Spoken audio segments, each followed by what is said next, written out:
बात उस समय की है जब शिक्षा का रिवाज केवल गिने चुने घरों में था। अधिकतर माता पिता अपने बच्चों को 10वीं पास कराकर आईटीआई की राह दिखा दिया करते थे। यह कहानी है राजेश की, एक ऐसा तेजस्वी युवक जिसकी आंखों में सपने थे और हृदय में आग। वह हिमाचल के एक छोटे से गांव बनेठी का निवासी था। गौरवर्ण, तीखे नयन नक्श, चौड़ी छाती और लहराते बालों वाला राजेश अपने गांव में एक मिसाल था। उसकी उम्र थी 21 वर्ष और वह बचपन से ही पढ़ाई में अनोखा था। मां रुक्मिणी और पिता मोहनलाल एक साधारण किसान परिवार से थे। जब राजेश ने अपनी स्कूली शिक्षा उत्तीर्ण की तो उसने मां से कहा, मां, अब मैं कॉलेज जाना चाहता हूं, ग्रेजुएशन करूंगा। मां ने पहले मना किया, बेटा, इतना पढ़ लिख के करेगा क्या? नौकरी तो वैसे भी नहीं मिलती आजकल। पर पिता मोहनलाल ने देखा, लड़का कुछ बनना चाहता है। थोड़े सोच विचार के बाद उन्होंने अपने पुराने मित्र वरिंदर प्रताप को फोन किया, जो शहर में सरकारी नौकरी करता था। वरिंदर ने कहा, भाई साहब, आप लड़के को हमारे यहाँ भेज दीजिए। यहाँ का कॉलेज बहुत बढ़िया है। राजेश हमारे घर ही रहेगा। यहीं से राजेश का जीवन एक नई राह पर मुड़ा। राजेश अपने पिता के साथ शहर आया। कॉलेज में उसका दाखिला हुआ और वे वरिंदर प्रताप के घर रुके। शहर के कोने में एक शांत जगह थी जहां वरिंदर जी ने उसके लिए अलग कमरा तैयार करवाया था, जहां आसपास बस कुछ 4-5 घर ही थे। वो जगह इतनी शांत थी कि रात को सुई गिरने की आवाज भी सुनाई दे जाए। राजेश की दिनचर्या बन चुकी थी। सुबह कॉलेज जाना, दोपहर को खाना बनाना, शाम को थोड़ा विश्राम और रात भर पढ़ाई। धीरे धीरे 6 महीने बीत गए।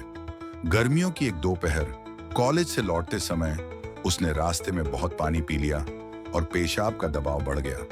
कोई शौचालय पास में नहीं था तो उसने एक पुराना पीपल का पेड़ देखा और वहीं हल्का हो गया। उसे क्या पता था कि उसने एक अदृश्य रेखा लांघ दी थी।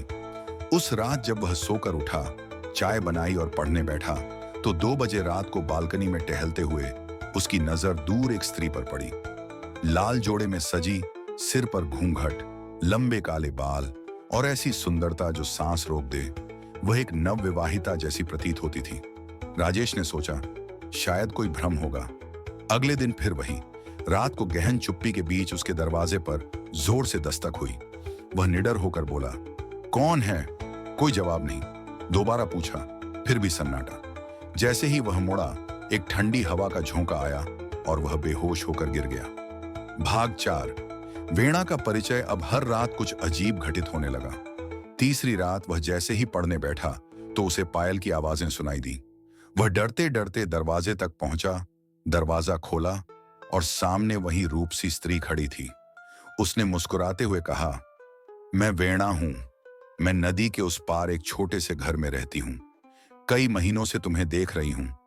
तुम्हारी लगन, तुम्हारी तन्हाई, मैं अब और रुक न सकी। राजेश की सांसें थम गईं, लेकिन न जाने क्यों डर से अधिक उसके हृदय में कोई मोह जागा। बातों का सिलसिला शुरू हुआ। अब वीणा हर रात आती, राजेश से बातें करती और फिर रात के अंधेरे में लुप्त हो जाती। 2-3 महीने बीत गए। राजेश की रंगत पीली पड़ने लगी, आंखों के नीचे काले घेरे और शरीर क्षीण। वरिंदर प्रताप ने चिंता जताई, बेटा, ठीक से खा रहे हो ना? राजेश ने टालते हुए कहा, बस पढ़ाई का तनाव है अंकल। पर वरिंदर जी को कुछ खटक रहा था। एक दिन उन्होंने राजेश के कमरे की खिड़की खुली छोड़ दी। रात को उन्होंने देखा, राजेश अकेला बैठा बात कर रहा था, पर सामने कोई न था। वे सन्न रह गए। अगली रात वे अपने दोस्त मोहनलाल को बुला लाए। मोहनलाल और वरिंदर जी ने उस रात खिड़की से देखा, राजेश उसी अदृश्य स्त्री से बात कर रहा था, हंस रहा था, मानो किसी के प्रेम में डूबा हो। रात के तीसरे पहर दरवाजा अपने आप खुला और बंद हुआ। फिर पायल की आवाज, जैसे कोई स्त्री कमरे से बाहर जा रही हो। अगली रात वीणा ने राजेश से कहा, अब समय आ गया है, चलो तुम्हें अपने साथ ले चलूं। राजेश चुपचाप उसके पीछे चल पड़ा। नदी के किनारे एक पुरानी नाव इंतजार कर रही थी। तभी पीछे से उसके पिता ने उसकी कमीज पकड़कर हनुमान जी का नाम लेकर जोर का छांटा मारा। राजेश की आंखें खुली, शरीर कांपने लगा। राजेश को तुरंत गांव के मंदिर ले जाया गया।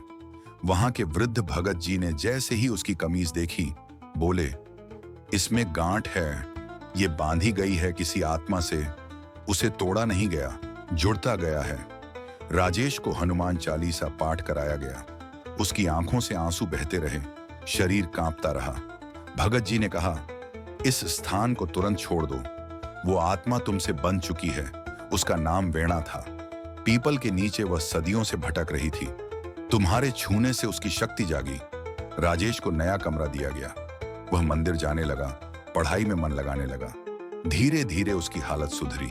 पर जब भी कोई पूछता वो लड़की कौन थी, तो राजेश सिर्फ यही कहता, कौन लड़की? मैं किससे बात करता था? मुझे कुछ याद नहीं। लोग चुप हो जाते, पर भीतर ही भीतर डर कांप जाता। बच्चों, इस कथा से एक शिक्षा मिलती है।